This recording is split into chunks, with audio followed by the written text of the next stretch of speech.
থাইল্যান্ডের প্রধানমন্ত্রী পেতুংতান সিনাওয়াত্রাকে সাময়িক বরখাস্ত করেছে দেশটির সাংবিধানিক আদালত। কম্বোডিয়ার সাবেক প্রধানমন্ত্রী হুন সেনের সঙ্গে ফোনে কথোপকথনের ফাঁস হওয়া একটি অডিওকে কেন্দ্র করে আদালত আজ এই রায় দেন। একটা ছোট্ট ফোন কল আর সেই ফোন কলের অডিও বার্তা ফাঁস হওয়া, তাতেই ফেঁসে গেলেন থাইল্যান্ডের প্রধানমন্ত্রী, হলেন বরখাস্ত।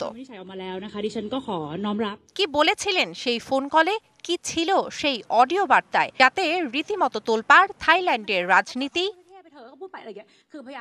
গত মে মাসে থাইল্যান্ড ও কম্বোডিয়ায় এক বিতর্কিত সীমান্ত অঞ্চলে দুই দেশের সেনাদের মধ্যে সংঘর্ষ হয়। এতে দুই দেশের মধ্যে ছড়িয়ে পড়ে উত্তেজনা। তবে সে সময় থাই প্রধানমন্ত্রী এবং কম্বোডিয়ার এক সেনা কর্মকর্তার ফোন কলের ঘটনায় পরিস্থিতি আরও ঘোলাটে হয়ে যায়। ফোন কলে কম্বোডিয়ান নেতাকে আঙ্কেল বলে সম্বোধন করেন পেতংতান এবং অতিমাত্রায় নমনীয় আচরণ করেন বলে অভিযোগ উঠেছে। এছাড়া একজন থাই সামরিক কমান্ডারের তীব্র সমালোচনাও করেন পেতংতান। আর তাই যেন কাল হলো সদ্য বরখাস্ত হওয়া প্রধানমন্ত্রীর জন্য। অডিও বার্তাকে কেন্দ্র করে পদত্যাগের জন্য ক্রমবর্ধমান চাপের মুখে ছিলেন পেতংতান এবং তাকে বরখাস্ত করার জন্য একটি আবেদন করা হয় আদালতে। আদালত তা বিবেচনা করে মঙ্গলবার তাকে সাময়িক বরখাস্ত করেন।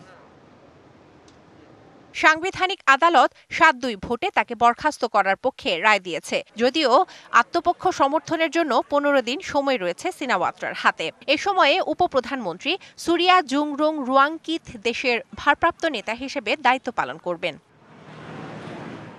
বরখাস্তের মধ্য দিয়ে থাই রাজনীতিতে গত ২ দশক ধরে আধিপত্য বিস্তারকারী শক্তিশালী সিনাওয়াত্রা বংশের তৃতীয় রাজনীতিবিদ পেতাংতান তার মেয়াদ পূর্ণ করার আগেই ক্ষমতা হারালেন।